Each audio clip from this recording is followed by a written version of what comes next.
Hey guys, and welcome back to this channel. In this video I'll be showing you guys how you can loop your actions so that you don't have to press the same action all the time in Heartopia. This only works if you are using a camera. You cannot loop it if you are just pressing an action. So press the camera button first, then go to your actions here and select the one you want to loop.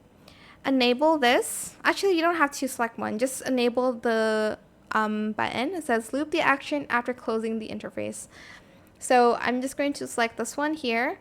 So if I close it, it's still going to just loop that action over and over again, as you can see here.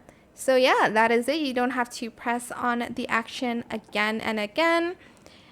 And I hope it was helpful for you guys. Don't forget to like, comment, share, and also subscribe to this channel if you haven't done that already.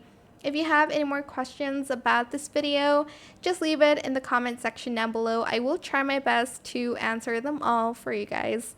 And if you found this video helpful, please click the thanks button as well. That is it. Thank you so much for watching. Bye!